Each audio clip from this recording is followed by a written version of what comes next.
Ta volonté, ma richesse.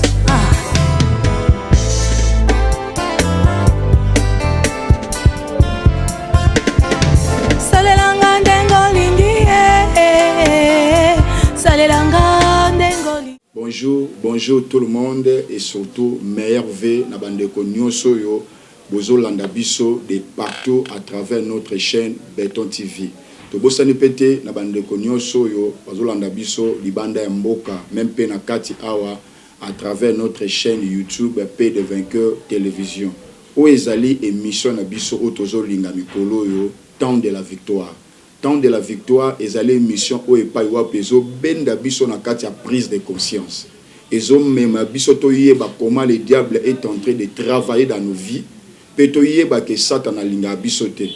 La Bible dit dans Mokanda ya Jean chapitre 10 verset 10, le voleur ne vient que pour dérober, détruire et égorger. Or ne vient que, veut dire tout simplement seulement. Lorsque la Bible dit le diable ne vient que, et la kisika que le diable vient seulement pour détruire. La présence de Satan dans ta vie, c'est pour te déstabiliser, c'est pour t'égorger. Voilà pourquoi, tant de la victoire, les gens qui ont sa motonio surtout na ba valeur na o nzambe a tchela biso. Parce que nzambe a tchaoté sur cette terre pour souffrir, ma sœur, mon frère. Nzambe a tchaoté pour yolela. Dans le livre à Genèse chapitre 1er verset 26, la Bible dit, faisons l'homme à notre image pour qu'il domine. Le Seigneur t'a mis sur cette terre pour dominer. Tu dois dominer sur cette maladie. Tu dois dominer sur cette crise qui te dérange. Tu dois dominer sur le célibat. Tu dois dominer sur les problèmes de la stérilité. Où ils ont compliqué vie. Tu as droit à le faire. Raison pour laquelle l'émission Oyozoya pour esalisa biso. Bon année na motonio so bazo komela biso. Bon année bandeko nyonso oyo balinga biso apesa biso confiance. Le loza numéro asuka. Na senge pa ina yo ozwaka kayena biko komaka. Oyebi bien attendre de la victoire tout dans enseignement to pesa en caractère ya délivrance. Pour moi, zonga nanzela à comprendre place yazali, à comprendre ni ne sengela sala, parce que l'ignorance est comme ma casse, c'est une arme puissante et forte que le diable utilise pour déstabiliser les gens. Le diable aime l'ignorance. Voilà pourquoi dans le domaine enseignement, peuple nzambe balinga komi kotsa nangote. La Bible est claire. Dieu dit mon peuple périt faute de connaissance. Même dans la nangabo, tu avais pensé qu'il y a le théâtre, tant que mon émission lingo zappé. C'est comme ça le diable. Voilà pourquoi, tant que tu prennes un stylo, que tu prennes un cahier ou bien un agenda, si nous pouvons prier, Seigneur Dieu de gloire, au nom de Jésus, nous te disons merci pour le temps favorable que tu nous as accordé à ce temps. Nous demandons que le Saint-Esprit soit au centre de toutes choses. Commence avec nous le début jusqu'à la fin. Nous menaçons tout esprit contraire à ta volonté dans le nom de Jésus. Amen.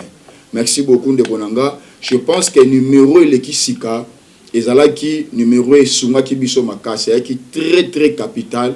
Ou qui intitulé Pourquoi ma souffrance est-elle continuelle. Ce qu'on rate qui émission est tellement important pour nous. So rata ki yango na bon de la yo ok na YouTube peut tout simplement Paix de Vainqueur TV. So beti bongo ozwa na ba théâtre na biso ozwa na matea na biso nyoso. So moni émission do luko kwa kozwango te, tu peux seulement m'écrire na numéro eza na bas écran na bino komika seulement parce que tu n'as pas émission à kala. Je peux vous envoyer les liens et puis na sengi na yo s'abonner pour rater l'autre. Ba pour ça comme il passe vous allez abonner à la chaîne à YouTube et que ça yo ce que vous ratez une émission à télévision ou que vous à YouTube à partir il y a téléphone. Rappelez vous allez une émission à chaque jeudi à partir il y a 19h45 chaque jeudi à 19h45 et bon rediffusion et zali mardi à partir il y a 7h. Le lot tozoye kola un enseignement un bon enseignement où ekosunga biso makasi eza na thème nango tokolobeali les alliances maléfiques. Voilà, les alliances maléfiques. Bien le Seigneur, toujours directement livre à Josué chapitre 9 verset 3 à 7 potokota na vif ya sujet na biso ya mokolo ya lelo. Josué chapitre 9 verset 3 à 7, je lis au nom de Jésus-Christ. Les habitants de Gabaïon de leur côté, lorsqu'ils apprirent de quelle manière Josué avait traité Jéricho et Haï, ils eurent recours à la ruse et se dirent en route avec se mirent en route avec des provisions de voyage. Ils prirent de vieux sacs pour leurs ânes et de vieilles outres en vin déchirées et recousues. Ils portaient,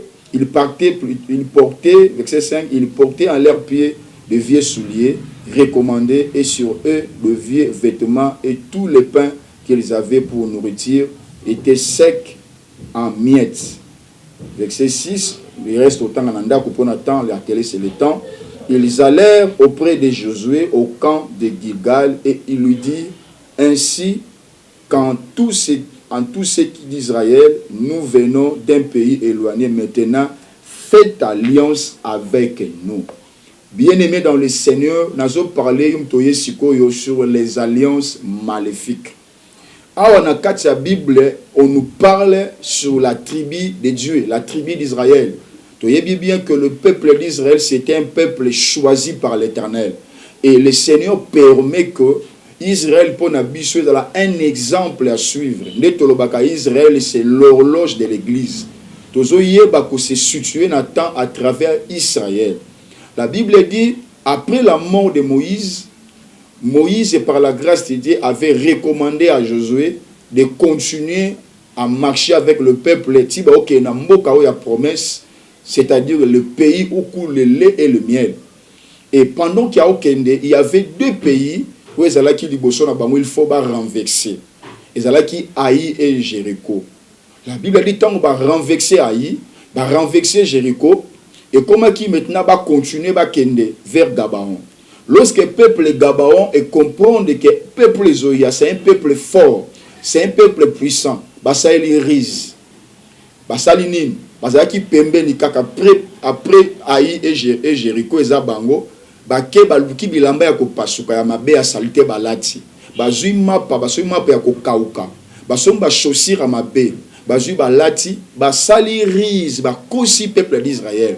Baye koyebisa bango, toza basali na bino, toza baumbu na bino, to uti mboka musika, to ye juste pas na bino, to yoki sango na bino. Nek bozo ya boy, bozo po renverser ba mboka, mais biso to ye na mapo yo, to ye na bilamba oyo. Eza ya eloko pamba, eza tina te na miso na bino, mais bo salisa biso en sorte que to sala alliance na bino.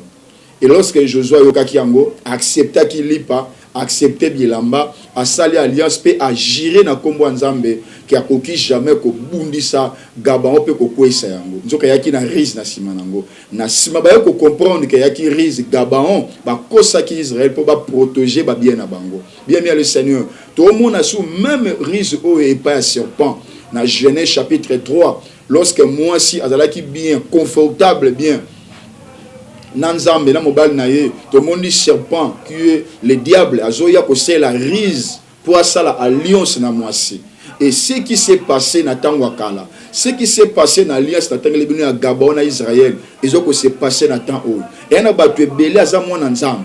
Et na battu belé moussal nanzam. Mais ils ont ba alliance où ya sala ki na kala, des fois na conscience toi inconscience et comme il faut peser na vie na ye. Il y a des gens qui souffrent aujourd'hui et ça te pombo que ça mabe.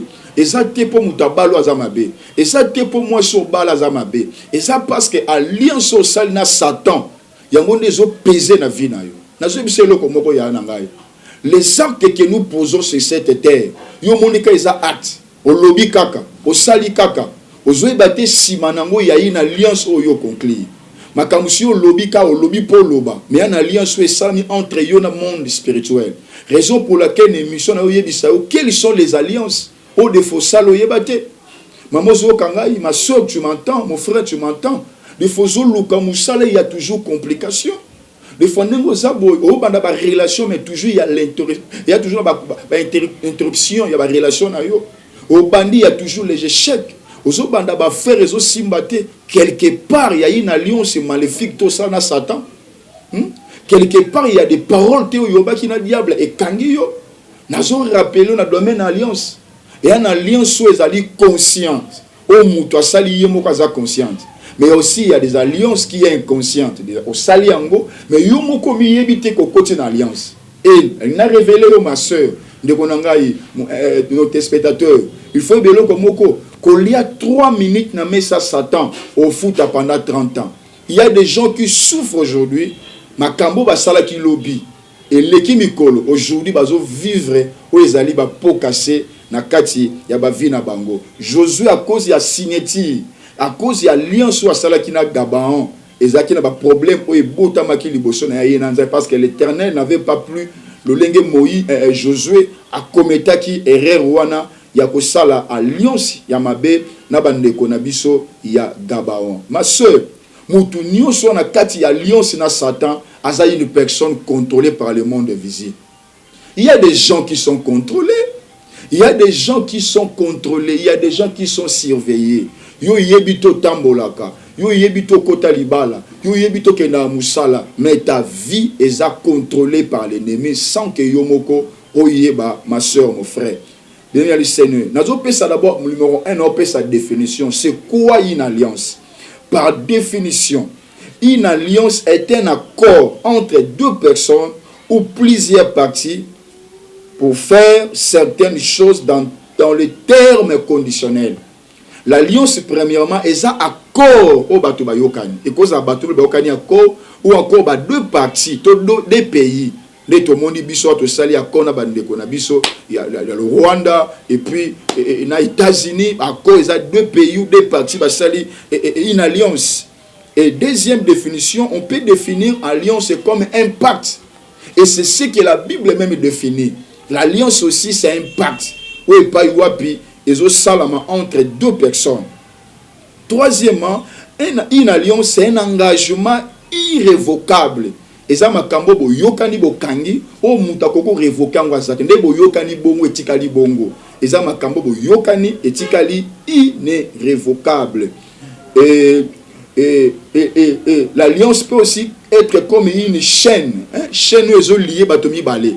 Quand tu dis quelqu'un a une alliance na ba démon, ça dit c'est comme il y a une chaîne où ils ont lié yo na ba esprit to na batu o sel na bango alliance.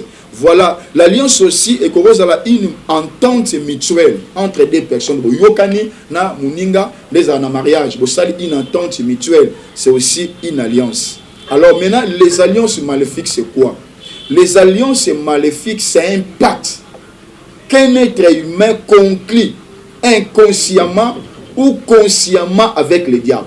Parce que lorsque nous voyons le mot maléfique, c'est qu'il y a le mal dans l'intérieur. Oh, le père du mal, c'est le diable. Lorsque tu vois que l'alliance est maléfique, en d'autres termes, nous disons l'alliance est conclue entre l'homme et le diable. Il y a des gens qui vivent sur cette terre, mais il y a de l'alliance entre lui et le diable. Et le diable même a bien une alliance. Il y a bien le Seigneur. Voilà pourquoi tant qu'on semble, il faut penser que Makambo passe au sang na passé na yo. Ça peut aussi constituer une alliance au yomoko aux hommes yebate. Et ça na famille ou ça na alliance na Satan. Et ça na bateau à vivre mais ça l'alliance na Satan sans qu'il y ait. Tout le mission pour te bangi sauter ma sœur mon frère ici Kozali, mais ça pour te fongolo miso. La Bible dit clairement que vous connaîtrez la vérité et la vérité vous rendra libre. Seulement c'est la vérité qui peut te rendre libre. Makambo to bomba kakati na biso. Makambo to boera ko lobango epa ya bato. Ko tubel bosa basali na nzambe. Ce sont des problèmes là, ce sont des choses là, nde yango mutu e komplikaka o ezali ba lobi na biso e komplikaka o ezali ba destin na biso. Voilà pourquoi il est très important pour na yo oyeba ce qui famille na yo eza na kati alliance to yo moko wana kati ya alliance. Oazote ya yo sur l'évangéliste Dieu merci nous. On a un pasteur, il y a église Paix de Vainqueur située dans Njuli Kaché 13, dans l'avenue Yanda numéro 40. Dans l'ex-émission, il y a temps de la victoire chaque jeudi à partir il y a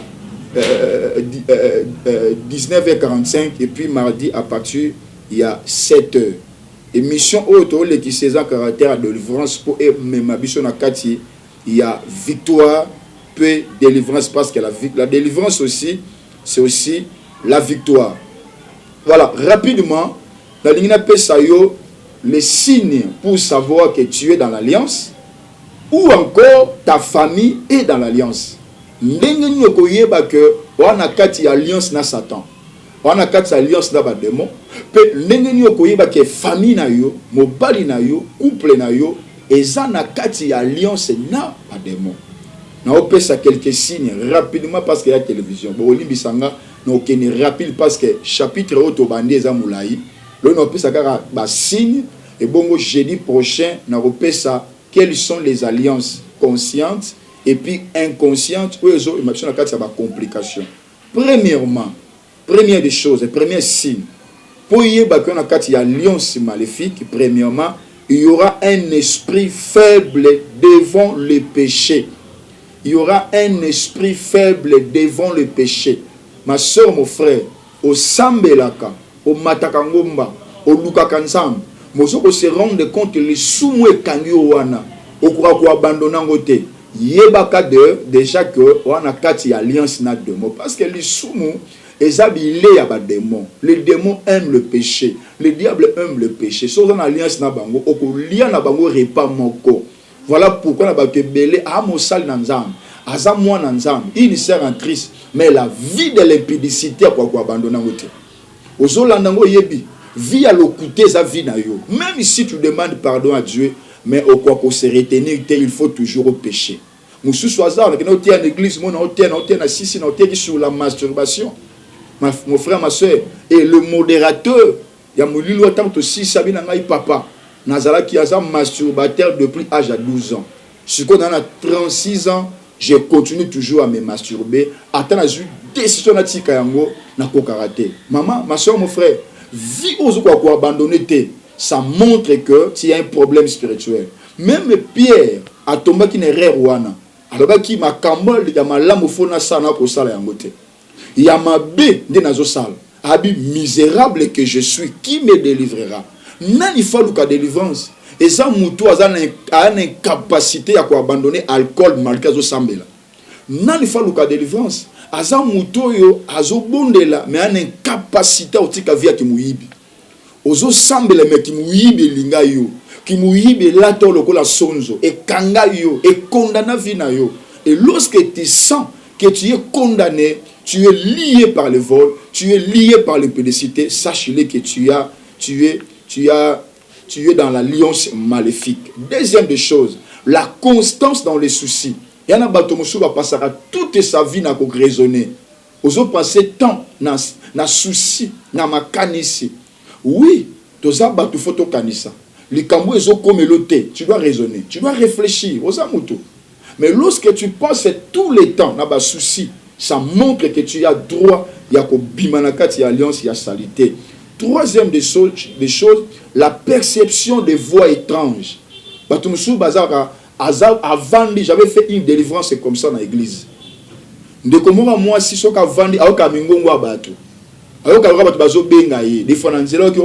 Myriam, même nandaku na bango azolamba ko ba bengi obengi nga na bengi yote yaya, ce sont des choses qui montrent que ba ninga na yo nde ba démon ba ninga no nde ba esprit. Si le Fils vous a franchi, vous serez réellement libre. Je vous ai amené ce genre de message en caractère de délivrance pour vous déplacer dans les mauvaises conditions là où tu es, pour te ramener par Christ. Jésus-Christ a besoin de toi. Un jour, lorsque Christ voulait entrer en Jérusalem, il y a des disciples qui ont été na okota bongo te fona kota na mwana mpate so iba tuni bino pourquoi bo fungula mwana mpate bo yebisa bato ana mokonzi na ye ana posa na ye. Or d'une manière physique mpunde zaki ya Yesu Masiya te mpunde zaki ya bako nango, mais d'une manière spirituelle mpunde zaki ya Yesu Masiya. Je dis à une mission qui m'attend oza papa na bino soki chéri soki pe Jean. Oui, là physiquement, mais spirituellement, tu as de Jésus. Osa Nzambe. D'ailleurs, tu as reçu Christ étant ton Seigneur et ton Sauveur personnel.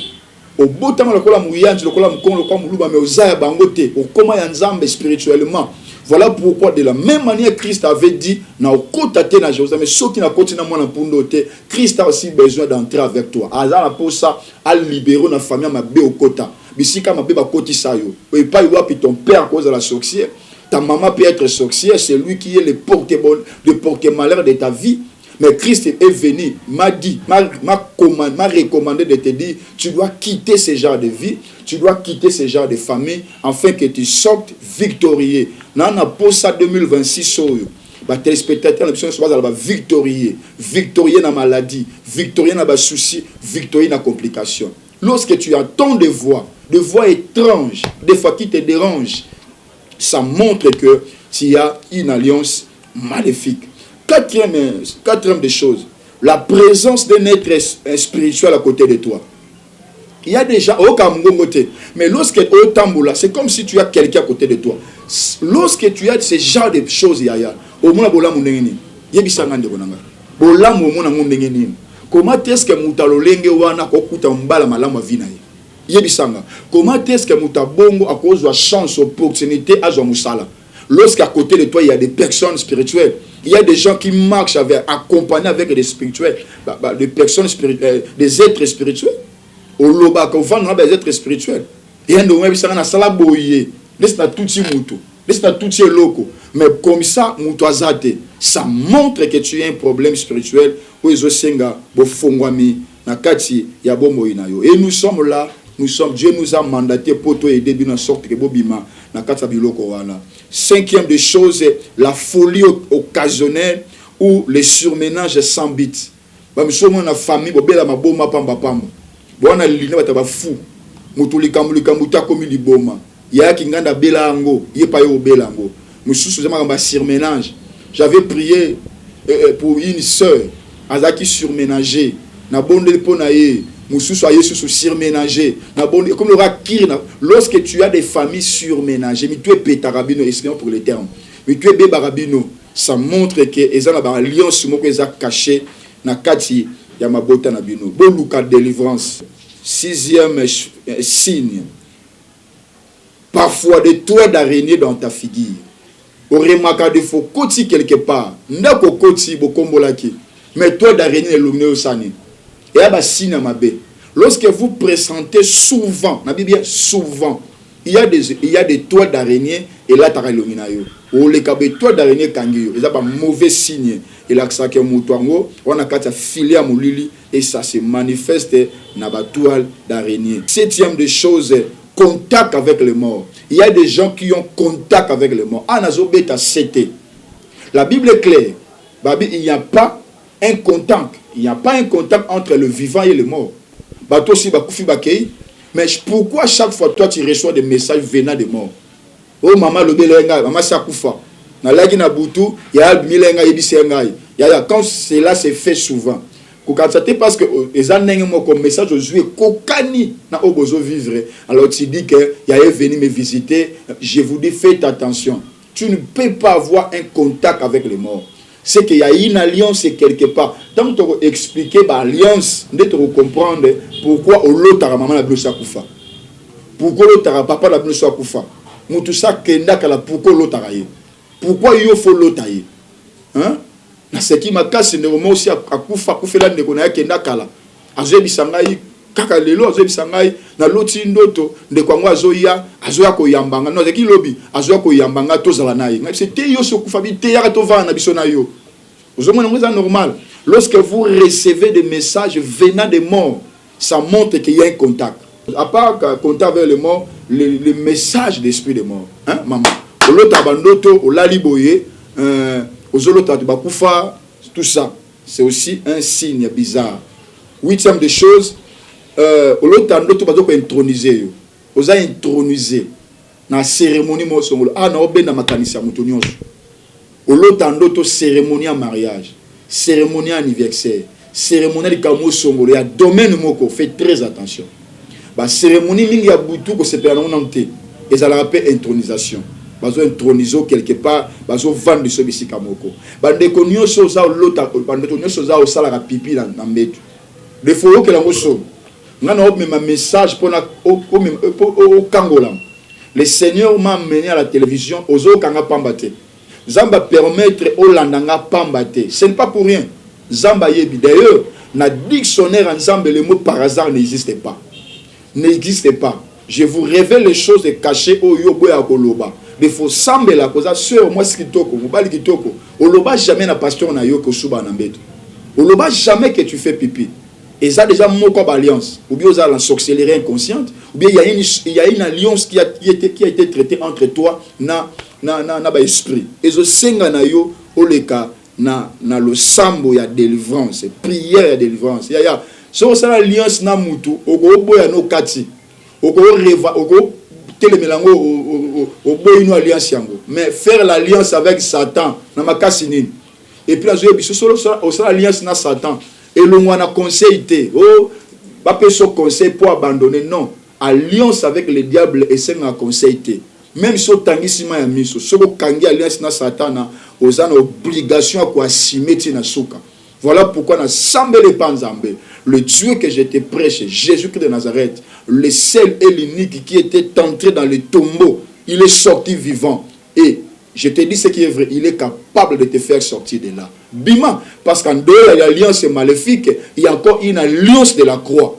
Et l'alliance là est capable de te faire quitter de cette mauvaise alliance afin de te faire entrer dans une bonne alliance. Et dans cette alliance, c'est là où il y a le mariage, où il y a le diplôme, où il y a la vie. Entre cette alliance. Mais pour Kotanango, tu dois maintenant briser l'alliance maléfique au Yomoko, au Salaki, ou bien dans l'inconscience au Yoba, Kotisaki yo sans que au Yeba.